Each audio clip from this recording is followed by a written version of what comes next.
अस्सलाम वालेकुम students, welcome to CBEL concept based education learning YouTube channel. मैं हमाद अहमद आपका ट्यूटर। आज के इस लेक्चर में हम बात करेंगे FSC पार्ट 1 जिसे इंटरमीडिएट पार्ट 1 भी कहते हैं और इसका सब्जेक्ट है केमिस्ट्री। केमिस्ट्री का आज हम टॉपिक स्टार्ट करने जा रहे हैं, topic 3.3 which is journal gas equation. Students, बहुत ज्यादा इंपॉर्टेंट टॉपिक है। अगर आपके इस चैप्टर में से कोई लॉन्ग क्वेश्चन, कोई शॉर्ट क्वेश्चन या कोई क्वेश्चन ऐसा जो MCQs के लिए इंपॉर्टेंट है ना, तीनों चीजों के लिए इंपॉर्टेंट है, वो ये आपका टॉपिक है। इस टॉपिक में से आपको लाजमी कुछ ना कुछ जरूर पूछेगा, चाहे लॉन्ग नहीं पूछता तो शॉर्ट पूछेगा, शॉर्ट नहीं पूछता तो MCQs जरूर पूछेगा। ये ऐसा टॉपिक है और ये टॉपिक अगर आप समझ लेते हैं तो नेक्स्ट अगर आप फर्ज करें BS इन केमिस्ट्री भी करते हैं तो आपको ये उसमें भी बहुत ज्यादा हेल्पफुल होता है। और ये टॉपिक आपको तब तक समझ में नहीं आ सकता जब तक आपकी grip boys law, Charles law और एवोगैड्रो लॉ के ऊपर बिल्कुल पक्की ना हो, तब तक इस टॉपिक को आप कभी भी नहीं समझ पाएंगे।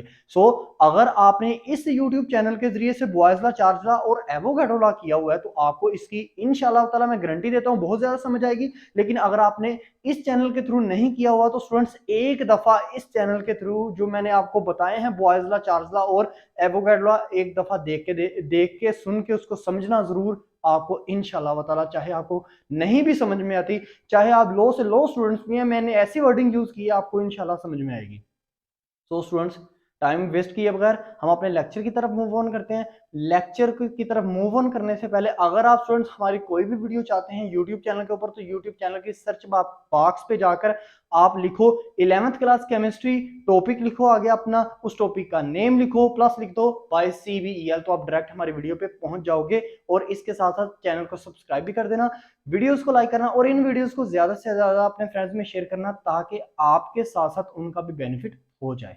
स्टूडेंट्स, हम अपने टॉपिक की तरफ मूव ऑन करते हैं, that is journal gas equation. देखिए स्टूडेंट्स, ये टॉपिक आपको इक्वेशन वर्ड से ही पता चल जाना चाहिए कि हमने ना इस टॉपिक में ना एक इक्वेशन पढ़नी है। अब उस इक्वेशन को पढ़ने से पहले हमने पहले उस इक्वेशन को ड्राइव करना है, फिर हमने क्या करना है स्टूडेंट्स, हमने उस इक्वेशन के मुताबिक कुछ ना कुछ स्टडीज करनी है। स्टडीज क्या करनी है, हमने देखना है कि इस इक्वेशन के थ्रू हम जो भी इक्वेशन लेके आएंगे क्या वो बॉयज लॉ को फुलफिल करती है, मतलब प्रूव करती है बॉयज लॉ को, क्या वो चार्ल्स लॉ को प्रूव करती है, क्या वो एवोगैड्रो लॉ को प्रूव करती है, हम ये भी देखेंगे। अब आप स्टूडेंट्स ये कहेंगे सर ये जर्नल गैस, आपने तो बताया था गैस दो तरह की होती है, एक होती है आइडियल, एक होती है नॉन आइडियल, या नॉन आइडियल को हम रियल गैस भी कह सकते हैं। तो स्टूडेंट्स, जर्नल गैस क्या होती है, आइडियल गैस, आप इसको आइडियल गैस इक्वेशन भी कह सकते हो, ठीक है। स्टूडेंट्स देखें, जर्नल गैस इक्वेशन क्या है, the combination of both boys law, Charles law and Avogadro law is called general gas equation. कैसे, देखें, हमने बॉयज लॉ में क्या पढ़ा, मैंने बॉयज लॉ में आपको पढ़ाया था, बॉयज लॉ में वॉल्यूम इज इनवर्सली प्रोपोर्शनल किसके है, प्रेशर के। ओके, चार्ल्स लॉ में आपने क्या पढ़ा, वॉल्यूम इज डायरेक्टली प्रोपोर्शनल किसके है, टेम्परेचर के। एवोगैड्रो लॉ में आपने क्या पढ़ा, वॉल्यूम डायरेक्टली प्रोपोर्शनल किसके है, एन के, यानी कि नंबर ऑफ मोल के ऊपर।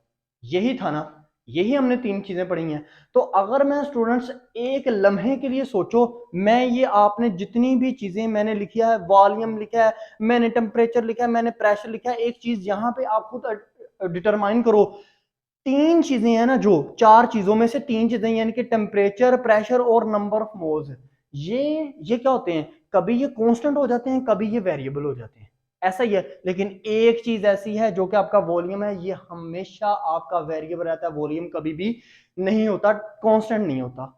स्टूडेंट्स, अगर मैं इन तीनों को क्या करता हूं, मैं इन तीनों को कह लेता हूं ये मेरी इक्वेशन 1 है, ये मेरी इक्वेशन 2 है, ये मेरी इक्वेशन 3 है। अगर मैं इन तीनों रिलेशनशिप को ना इकट्ठा लिखूं तो मैं कैसे लिख पाऊंगा, अब आपने यहां पे फोकस करना है। अगर मैं इनको इकट्ठा लिखूं स्टूडेंट्स, एक बात देखो, अगर मैं इनको इकट्ठा लिखूं तो v मुझे तीनों में लेफ्ट हैंड साइड पे मिल रहा है, तो मैं हमेशा इसे लेफ्ट हैंड साइड इस वजह से कह रहा हूं, इक्वल का साइन नहीं है, लेकिन आप स्टूडेंट्स को बस समझाने के लिए वर्ड्स यूज कर रहा हूं। आपने v को क्या लिखना है, ऐसे ही लिखना है। ये देखिए, v को मैंने रखा इधर, v directly proportional to N T over P. क्या मैंने ये चीज सही लिखी है कि गलत लिखी है, मैं आपको प्रूव करके देता हूं, मैंने सही लिखी है। क्या, वी यहां पे देखो जरा, चार्ल्स लॉ में वी है directly proportional to T, Avogadro law में v डायरेक्टली प्रोपोर्शनल टू किसके है, n के। तो यहां पे जरा देखो, बटे के ऊपर मैंने n और t लिखा है, वो सामने v को क्या शो कर रहे हैं कि v is directly proportional to n2। मैंने बटे के नीचे लिखा है p, क्योंकि बॉयज लॉ में हमेशा v जो होता है वो इनवर्स प्रोपोर्शनल होता है किसके, p, इस वजह से मैंने बटे के नीचे p को लिखा। ठीक है स्टूडेंट्स, ये इंतहाई इजी वे में मैं आपको बता रहा हूं। अब मैं, आप ये सोच रहे होंगे सर डायरेक्ट प्रोपोर्शन का क्यों साइन यूज किया। सर एक बात देखें, मैंने डायरेक्ट प्रोपोर्शन का साइन नहीं यूज किया, मैंने इनवर्स का भी साइन लगा दिया। अच्छा ये देखो, अगर बटे के नीचे आप पी को, अब पी के ऊपर फर्ज करो आपने फिंगर रख लिए, ये लें, तो आप क्या पढ़ सकते हो, V directly proportional to N T. वो ठीक है, बॉयज लॉ और चार्ल्स लॉ को मैंने मिक्सअप कर लिया। मैंने आपको पहले बताया जर्नल गैस इक्वेशन हमेशा इन तीनों को हम कंबाइन करके लिखेंगे।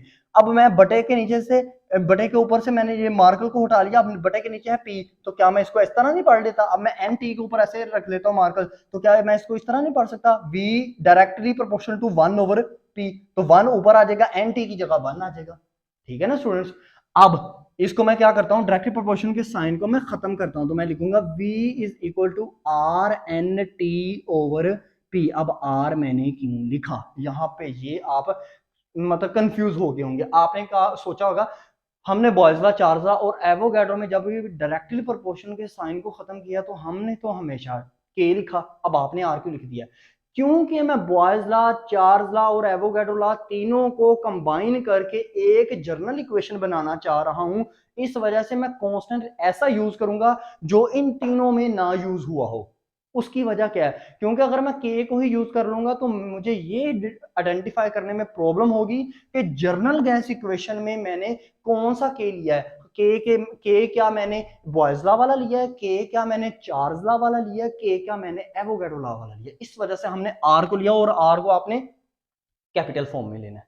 ठीक है, अब यहां से देखें, आप इक्वेशन बनाए तो ये P आपको बटे के नीचे शो हो रहा है, तो P को V से मल्टीप्लाई कर दें तो क्या होगा, P V is equal to N R T. अब मैं चाहे आर को दरमियान में लिख लूं, चाहे मैं आर को एन की जगह पहले लिख लूं, चाहे मैं इस तरह लिख लूं आर एन टी, चाहे मैं लिख लूं एन आर टी, चाहे मैं लिख लूं एन टी आर, ऐसे लिख लूं, तो ये सेम बात है। ओके, अब ये मेरी क्या बन गई, ये मेरी बन गई स्टूडेंट्स जर्नल गैस इक्वेशन। ये नहीं जी, ये आपकी होती है जर्नल गैस इक्वेशन। अगर कोई भी अब से आपको ये कहे कि जर्नल गैस इक्वेशन को मुझे ड्रॉ करके दो, तो आप इस तरह आप उसको ड्रॉ करके दोगे। ओके, अब यहां से आपने ना एक बात को सुनना है।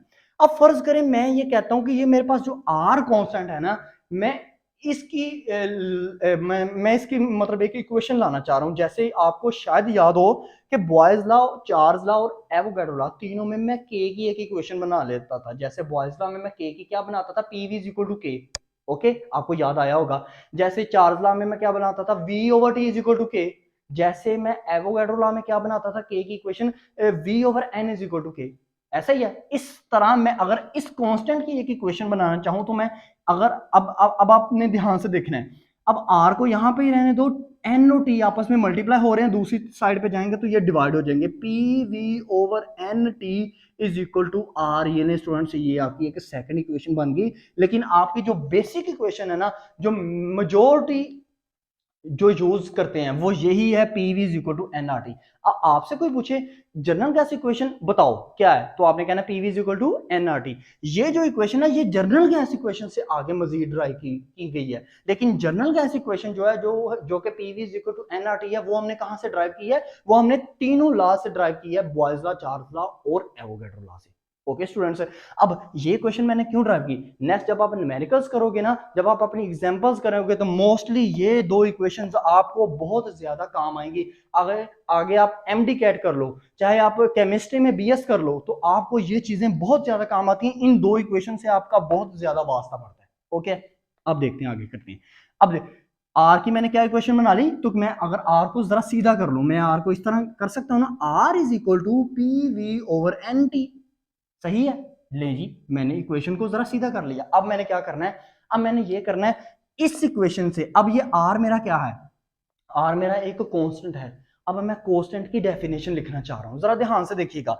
क्या मैं कांस्टेंट की, जैसे याद है आपको बॉयज लॉ, चार्ल्स लॉ, और एवोगैड्रो लॉ में जब हम के की इक्वेशन बना लिया करते थे, P V is equal to K, N over T, V over T is equal to K, V over N is equal to K, तो हम उसकी एक स्टेटमेंट बनाया करते थे क्या, द रेशो, जैसे बॉयज लॉ में देखो the product of pressure and volume, जब हम प्रेशर एंड वॉल्यूम का प्रोडक्ट करते हैं is always constant at constant at constant आपके पास number of moles and temperature, ऐसा ही है। तो इस तरह हम इसकी स्टेटमेंट अगर बनाना चाहें तो कैसे बनाएंगे, ये देखो बटे के ऊपर भी दो चीजें हैं पीवी, बटे के नीचे भी दो चीजें हैं एंटी, और ये दोनों आपस में प्रोडक्ट हो रही हैं, तो आप कैसे लिखोगे, द रेशो, और आपस में डिवाइड भी हो रही हैं, ठीक है ना, the ratio of pressure and volume to to the ratio of to the product of number of moles and temperature is called general gas constant, ठीक है। अब मैं इसकी ना लिखने लगा हूं डेफिनेशन स्टेटमेंट, मतलब अब देखिएगा ध्यान से, क्या, the product, the ratio, sorry, the ratio of product of pressure P and volume V to the, to का मतलब होता है डिवाइड करना, टू द प्रोडक्ट, अब फिर दोबारा प्रोडक्ट है, टू द, मैं temperature and number of moles नहीं लिख सकता, to the product of number of mole and temperature T is called general gas या आइडियल गैस कांस्टेंट। ले जी, मैंने आइडियल गैस कांस्टेंट की आपको डेफिनेशन बता दी। अब नेक्स्ट काम मैं क्या करूंगा, इस इक्वेशन की मदद से, जो कि आइडियल गैस मेरे पास इक्वेशन है, ये R is equal to P V over N T, इसकी मदद से अब मैं बॉयज लॉ, चार्ल्स लॉ और अपना जो है एवोगैड्रो लॉ, इनको मैं प्रूव करूंगा, ठीक है ना। तो ये अब इस इक्वेशन से मैं प्रूव करने लगा। अब देखिए स्टूडेंट, सबसे पहले बॉयज लॉ, तो बॉयज लॉ आप स्टूडेंट्स को शायद याद हो, वो क्या होता है, वो होता है आपके पास students P V is equal to K, ऐसा ही है। अब इस चीज को मैंने प्रूव करना है, अब मैं करूंगा इक्वेशन ये रखूंगा, R is equal to P V over N T, okay. अब ये पी वी बटे के ऊपर है, एन टी बटे के नीचे है, तो बॉयज लॉ में आप मुझे एक बात बताओ, कौन सी चीज कांस्टेंट होती है, एनओटी कांस्टेंट होती है, तो एनओटी भी कांस्टेंट है, ये लेफ्ट हैंड साइड पे आर भी नजर आ रहा है, ये भी कांस्टेंट है, तो ये एक कांस्टेंट क्या करो, इन ये बटे के नीचे कांस्टेंट है, इनको दूसरे लेफ्ट हैंड साइड पे जो कांस्टेंट आ रहा है उसके साथ मल्टीप्लाई कर दो, एक साइड पे कर दो कांस्टेंट्स को, तो R N T is equal to P V, okay. अब आर एन टी ये तीनों क्या है, ये तीनों भी अब कांस्टेंट बन गया, अब इन तीनों की जगह एक कांस्टेंट पुट कर दो, लिखो put put K as constant for P, sorry for R N T, तो अब आर एन टी की जगह के पुट किया, तो के इज इक्वल टू क्या आ गया, पीवी, या पीवी इज इक्वल टू के, ये ने सर मैंने प्रूव कर लिया स्टूडेंट्स, क्या बॉयज लॉ मेरा बिल्कुल ठीक होता है इस जर्नल गैस कांस्टेंट की मदद से। अगर ये इक्वल ना आती, मतलब प्रूव ना होता, तो आपने अपने माइंड में ये तस्वर कर लेना था कि ये जो मैंने जर्नल गैस कांस्टेंट की मैंने जो इक्वेशन बनाई है, R is equal to P V over N T, ये मैंने गलत बनाई है। अब चार्ल्स लॉ को अप्लाई करते हैं, लें जी, चार्ल्स लॉ आपके पास क्या था, ले स्टूडेंट, चार्ल्स लॉ आपके पास था v over t is equal to K, अब इसको आपने ना फुलफिल करना है, इसकी लेफ्ट हैंड साइड को प्रूव करना है। अब r is equal to R बड़ा is equal to P V over N T. अब ध्यान से आप स्टूडेंट्स ने देखना है, चार्ल्स लॉ में कौन सी चीजें कांस्टेंट होती हैं, चार्ल्स लॉ में कांस्टेंट होती हैं प्रेशर और नंबर ऑफ मोल्स। अब ये देखो, प्रेशर आपको बटे के ऊपर नजर आ रहा है, नंबर ऑफ मोल बटे के नीचे नजर आ रहा है, अब ये दोनों कांस्टेंट हैं, और इधर लेफ्ट हैंड साइड पे आर, ये भी कांस्टेंट है। अब कैसे मैं अब इन दोनों को मैं उठा के किस तरह लेके जाऊं उस तरफ, तो आप क्या करो, एन को मल्टीप्लाई कर दो इससे, आर से, और पी बटे के ऊपर है, ये बटे के नीचे आ जाएगा, कैसे, ये देखो ये ऐसे आएगा, एन को मल्टीप्लाई किया मैंने आर से, तो ये बना आर एन पी, नीचे आ जाएगा क्योंकि बटे के ऊपर है, जब लेफ्ट हैंड साइड के इस तरफ आएगा तो क्रॉस मल्टीप्लीकेशन खाएगा, over P R N over P is equal to V over T. अब आर एन ओवर पी, ये अब तीनों कांस्टेंट हैं, तो मैं क्या लिख देता हूं, put K as constant for R N over P, तो आर एन ओवर पी की जगह मैंने के को पुट किया, K is equal to V over T, लें जी, ये भी हेंस्ड प्रूव्ड, ये भी प्रूव हो गया। ओके स्टूडेंट्स, अब किसकी बात आ गई, अब आ गई एवोगैड्रो लॉ की बात आ गई। अब एवोगैड्रो लॉ हमारे पास क्या था, एवोगैड्रो लॉ स्टूडेंट्स हमारे पास था V over N is equal to K। अब इसको मैंने क्या करना है, मैंने इसकी लेफ्ट हैंड साइड को राइट हैंड साइड के इक्वल मतलब ठीक करना है, मतलब प्रूव करना है। अब इक्वेशन क्या है मेरे पास, R is equal to P V over N T. Okay students, अब देखो V over N, V over N है एवोगैड्रो लॉ में, एवोगैड्रो में लॉ में क्या आता है, V over N is equal to K. अब V बटे के ऊपर है, बटे के नीचे n है, बिल्कुल है। अब P और T ये दोनों आपके पास चार्ज लॉ में अगर आपने पढ़ा हो तो P और T को हम क्या करते थे, कांस्टेंट करते थे। तो कांस्टेंट को उस तरफ ले जाओ। अब ये भी एक कांस्टेंट बटे के ऊपर है, एक कांस्टेंट बटे के नीचे है, तो T को मल्टीप्लाई करो n से, तो ये बन गया n T बटे के ऊपर है P, तो इसको बटे के नीचे ले आओ दूसरी साइड पे, लेफ्ट हैंड साइड पे, तो n T over P is equal to V over n।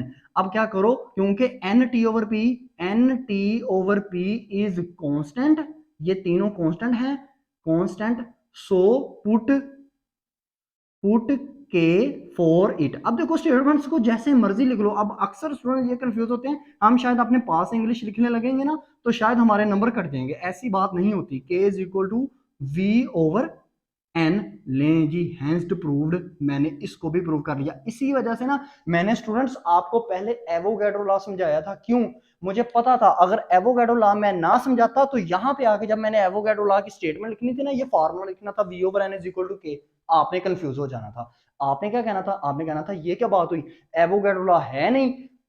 Avogadro law अगर होता तो हमने जर्नल गैस इक्वेशन बना पानी थी।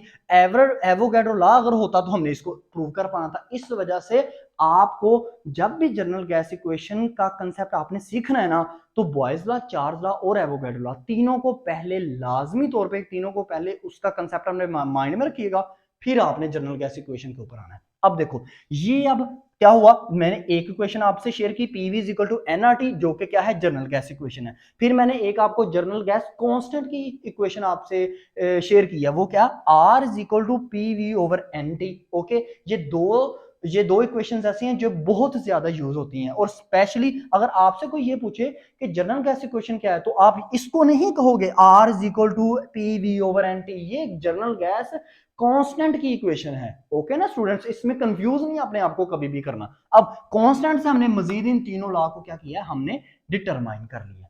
अब एक चीज यहां पे मैं ना आपसे क्वेश्चन पूछने लगा हूं, क्या अक्सर हमने जब बॉयज लॉ पढ़ा, हमने चार्ल्स लॉ पढ़ा, हमने एवोगैड्रो लॉ पढ़ा, तो हमने वहां पे ये करते थे ना, जैसे बॉयज लॉ में P1 V1 is equal to P2 V2, आपको याद आया होगा, ऐसा ही है।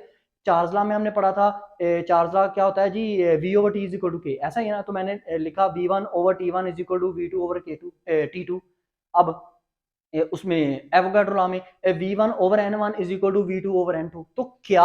तो क्या मैं क्वेश्चन ये आपसे पूछने लगा हूं, क्या ये जो मेरे पास कांस्टेंट आया है, जर्नल गैस इक्वेशन का कांस्टेंट आया, क्या इसमें हम R1 R2 मतलब इसमें नहीं हम ये यूज कर सकते, जैसे ये मेरे पास स्टेटमेंट है R is equal to P V over N T, तो क्या यहाँ पे ये नहीं हो सकता P1 V1 over N1 T1 is equal to P2 V2 over N2 T2, क्या इस तरह हो सकता है? जी बिल्कुल हो सकता है। अब वो कैसे होगा, वो आइडिया थोड़ा सा आपसे मैं शेयर करता हूं, और ये भी बहुत इंपॉर्टेंट है। अच्छा तो स्टूडेंट्स अब देखो, R is equal to P V over N T. अब कब आप ये लेके आओगे P1 V1 over N1 T1, कब आप ये लेके आ सकते हो P2 V2 over N2 T2? अब एक बात देखो, जब मैं एक्सपेरिमेंटल वेरिफिकेशन करूंगा, मैंने क्या कहूंगा, मैं एक सिलेंडर लूंगा, सिलेंडर में गैस रखूंगा, गैस में अब मैंने क्या करना है, गैस में मैंने प्रेशर को भी कांस्टेंट रखना है, टेम्परेचर को भी कांस्टेंट रखना है, मैंने वॉल्यूम को भी कांस्टेंट रखना है, और नंबर ऑफ मोल्स को भी कांस्टेंट रखना है। तो अगर सब चार के चार को कांस्टेंट रखूंगा तो चेंजिंग कहां से करूंगा, जिससे मुझे P1 V1 over N1 T1 होगा। ठीक है ना, आपके माइंड में आ रही है ना बात जो मैं समझाने की कोशिश कर रहा हूं। तो यहाँ पे आपने नंबर ऑफ मोल को कभी नहीं आपने कांस्टेंट रहने देना। जब आपने जर्नल गैस कांस्टेंट को मतलब आगे मजीद एक से दो दफा एक्सपेरिमेंट में ट्राई करना है, तो फर्ज करो मेरे पास n क्या है, n मैं यहाँ पे फर्ज कर लेता हूँ n is equal to 1 mole. Okay, इनके मेरे जो सिलेंडर में ना, यहाँ पे ये मेरे पास सिलेंडर है, ये मेरे पास गैस है, यहाँ पे n मेरे पास कितना है, 1 मोल है, और बाकी ये तीनों चीजें क्या है, p पी पी वी और नीचे टी, ये तीनों मेरे पास वेरिएबल्स हैं, तीनों मेरे पास वेरिएबल्स हैं। आपको पता स्टूडेंट्स, वेरिएबल्स चेंज होते हैं लेकिन कांस्टेंट नहीं चेंज होता। आपने n को कांस्टेंट रख देना है, इन तीनों को आपने वेरिएबल कर देना है। मतलब n, जैसे ही आप नंबर ऑफ मोल 1 से 2 करोगे, प्रेशर भी चेंज होता जाएगा, वॉल्यूम भी चेंज होता जाएगा, टेम्परेचर भी चेंज होता जाएगा। ओके है। अब आप खुद सोचो, अगर 1 मोल है तो प्रेशर मेरा बढ़ेगा, जी बढ़ेगा, वॉल्यूम भी बढ़ेगा, जी बढ़ेगा, क्योंकि प्रेशर और वॉल्यूम दोनों आपस में क्या हो रहे हैं, वो दोनों आपस में मल्टीप्लाई हो रहे हैं। और क्या टेम्परेचर मेरा कम होगा, जी कम होगा। ओके है ना। तो अब आप इसको कैसे लिख पाओगे, अब एन आपने पुट कर दिया 1 मोल, तो अब यहां पे आप ये करोगे, R is equal to P V over N, आपके पास 1 आ गया, 1 की जगह एन की जगह 1 लिखो, 1T। अब ये बन जाएगी R is equal to P V over T. अब ये आपकी एक इक्वेशन बन गई। अब आपने फर्ज करो पहली दफा एक्सपेरिमेंट प्रूव किया, तो आपकी क्या इक्वेशन बनेगी, आपकी इक्वेशन बनेगी R is equal to P one V one over T one. और दूसरी दफा फर्ज करो आपने एक्सपेरिमेंट किया, तो R is equal to P two v2 over t2। अब आप स्टूडेंट्स ये कहोगे सर r के साथ r1 और r2 नहीं लगता, नहीं k के साथ लगता था।